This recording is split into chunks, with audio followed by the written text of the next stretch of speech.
দুই নম্বৰী মানুহৰ লগত কংগ্ৰেছ কৰাতকৈ সেই দলৰ পৰা মই নিজে পদত্যাগ কৰিবলৈ মোৰ অলপ আন্তৰিক আঘাত আছে, মোৰ নৈতিকতাই নকয়। আপুনি মই ভূপেন বৰা ডাঙৰীয়াকে ইয়াৰ পৰাই কৈছোঁ, আপুনি যদি মই শুনিছোঁ আৰু যদি প্ৰকৃততে আপুনি বহিষ্কাৰ লেটাৰ এখন পঠাইছে তেতিয়াহ'লে মই আপোনাক অভিনন্দন জনাইছোঁ, ভূপেন বৰা ডাঙৰীয়াক ধন্যবাদ জনাইছোঁ।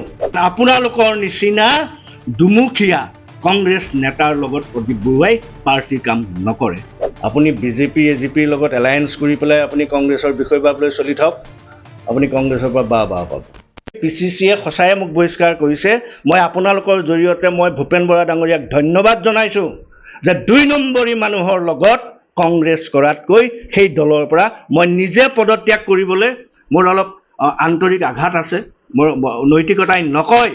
আপুনি মই ভূপেন বৰা ডাঙৰীয়াকে ইয়াৰ পৰাই কৈছোঁ, আপুনি যদি মই শুনিছোঁ আৰু যদি প্ৰকৃততে আপুনি বহিষ্কাৰ লেটাৰ এখন পঠাইছে তেতিয়াহ'লে মই আপোনাক অভিনন্দন জনাইছোঁ, কাৰণ আপোনালোকৰ নিচিনা দুমুখীয়া কংগ্ৰেছ নেতাৰ লগত প্ৰদীপ বৰুৱাই পাৰ্টিৰ কাম নকৰে।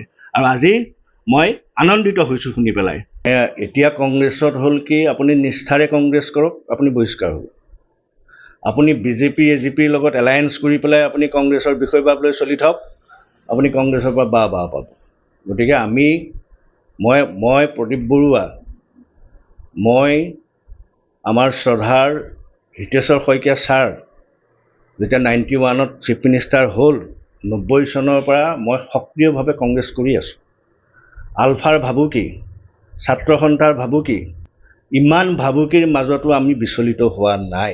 এতিয়া কথা হ'ল যে আজি আপোনালোকে দেখিছে কংগ্ৰেছৰ দুৰৱস্থা, যে দুৰৱস্থাৰ কাৰণটো এজিপি বিজেপি নহয়, দুৰৱস্থাৰ কাৰণটো হ'ল কিছুমান স্বাৰ্থলোভী আৰু যাৰ ব্লাডত কংগ্ৰেছ নাই সেই মানুহে বিষয় বা দায়িত্বত আহি ল'লে। আজি মোক বহিষ্কাৰ কৰিছে, মই শুনিছোঁ, মই একো নথি পত্ৰ পোৱা নাই, কিন্তু মই আনন্দিত হৈছোঁ এই কাৰণেই যে এনে পৰিৱেশত আমাৰ নিচিনা নিষ্ঠাৱান কংগ্ৰেছে উশাহ ল'ব নোৱাৰে। আজি মই এই কথাটোৱেই কৈছিলোঁ, আজি ৰাজীৱ বৰুৱাই কৈছে যে 2 বছৰ মোৰ এক্টিভিটিছ নাই, মই এতিয়া অকলশৰীয়া মানুহ, মোৰ পত্নী ঢুকুৱা আজি 5 বছৰ হ'ল, মই নিজে ভাত বনাই খাওঁ। গতিকে আগৰ যেনেকৈ মই সক্ৰিয়ভাৱে 24 ঘণ্টাই কংগ্ৰেছ কৰিছিলোঁ, আজি মই কৰা নাই। সেইটো বাস্তৱ সত্য কথা যে কলিয়াবৰত কলিয়াবৰৰ ৰাইজে কংগ্ৰেছক কেতিয়াও পৰাজয় কৰা নাই, কংগ্ৰেছে কংগ্ৰেছক পৰাজয় কৰি আছে। আপোনালোকে আগৰ দিনৰ পাৰ হৈ যোৱা নিৰ্বাচনবিলাকত আপোনালোকে কংগ্ৰেছ কেণ্ডিডেট দেখিছে, যে কংগ্ৰেছ কেণ্ডিডেট চিলেকশ্যনতে কংগ্ৰেছক ইয়াত হৰুৱাই থয়। কোনে হৰুৱাই থৈছে? কংগ্ৰেছৰ নেতৃবৃন্দই থৈছে। আজি কংগ্ৰেছৰ নেতৃবৃন্দই, মই কৈছোঁ প্ৰদীপ বৰুৱাৰ নিচিনা মানুহক বহিষ্কাৰ কৰা নৈতিক সাহস নাই, নৈতিকতা নাই। এই কাৰণে নাই যে মই আজিৰ তাৰিখলৈকে মই কম্প্ৰমাইজ কৰা নাই। এতিয়া বহিষ্কাৰ মই হ'ব লাগে নে বহিষ্কাৰ কোন হ'ব লাগে, সেইটোৱে কংগ্ৰেছ যোৱা বিগত বিধানসভা নিৰ্বাচনত এইটো কলিয়াবৰৰ ঠেলাৱালা ৰিক্সাৱালা চবেই জানে যে কংগ্ৰেছ কিয় হাৰিল। যিটো উৎসাহত কংগ্ৰেছত গোটেই বৰভগীয়াৰ পৰা গোটেই এই অঞ্চলৰ সচেতন ৰাইজ ৰাজপথলৈ ওলাই আহিছিল কংগ্ৰেছৰ সমৰ্থনত, সেই ৰাইজখিনি কিয় বহি গ'ল এই নিৰ্বাচনৰ এসপ্তাহৰ আগত? সেইটোতো কলিয়াবৰ চবেই জানে। তেওঁ প্ৰমোচন হ'ল, বিৰোধী পক্ষৰ লগত, ৰুলিং পাৰ্টিৰ লগত সহযোগ কৰি সহমৰ্মিতা প্ৰকাশ কৰি তেওঁ প্ৰমোচন হ'ল। আৰু প্ৰদীপ বৰুৱাক আজি বহিষ্কাৰ কৰিছে, কৰক। দলে পদবীৰ পৰা মোক বহিষ্কাৰ কৰিব পাৰিব, কিন্তু মোৰ অন্তৰত, মোৰ হৃদয়ত, মোৰ তেজত যিটো কংগ্ৰেছ আছে তাৰ পৰা বহিষ্কাৰ কৰিবলৈ না ভূপেন বৰাৰ ক্ষমতা আছে, না জিলা কংগ্ৰেছৰ ক্ষমতা আছে। মই আজীৱন কংগ্ৰেছী, মই মৃত্যুলৈকে কংগ্ৰেছী, মই কংগ্ৰেছ কৰি যাম। মই পদবীত নকৰোঁ আৰু নকৰোঁ। এনেকুৱা নেতাৰ নেতৃত্বত আজি মই ধন্যবাদ জনাইছোঁ। যদি PCC আজি কৈছে ৰাজীৱ বৰুৱা ডাঙৰীয়াই, মোৰ প্ৰতি দলীয় কৰ্মীৰ অভিযোগ আছে, মই 2 বছৰ নিষ্ক্ৰিয়।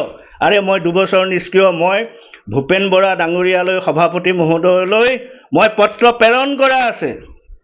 মই PCC মেম্বাৰ, কিন্তু মোৰ ব্যক্তিগত অসুবিধা, মই বিপত্নীক, মই আজি অকলশৰীয়া, ঘৰখনত মই নিজে ভাত বনাই খাওঁ।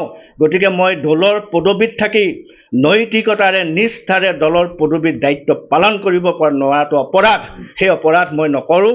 গতিকে সেই অপৰাধৰ পৰা মোক সদ্যহতে দলীয় পদবীৰ পৰা অব্যাহতি দিয়ক বুলি আপোনালোকে চাওকগৈ, কপি মোৰ হাতত আছে। মই আজি 22 চনতে মই পঠাই থোৱা আছে। গতিকে মই ধন্যবাদ জনাইছোঁ। গতিকে এতিয়া কলিয়াবৰ চাওক, আপোনালোকে জানে 15 বছৰে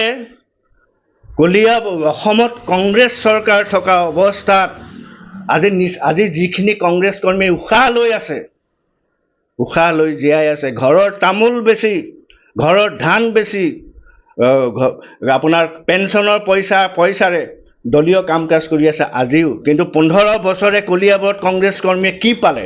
এই কথাবিলাক প্ৰদীপ বৰুৱাই ৰাজহুৱাকৈ কয় কাৰণে, অপেনলি কয় কাৰণে প্ৰদীপ বৰুৱা বেয়া। গতিকে কাৰোবাৰ ভৰিত ধৰি, কাৰোবাৰ হাতত ধৰি কোনো দলত প্ৰদীপ বৰুৱাই কাম নকৰে, আৰু কংগ্ৰেছতো মই কৰা নাই।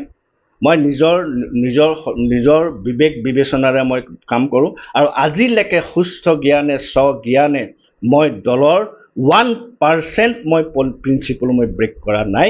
এইখিনি মোৰ ক'বলগীয়া। ধন্যবাদ।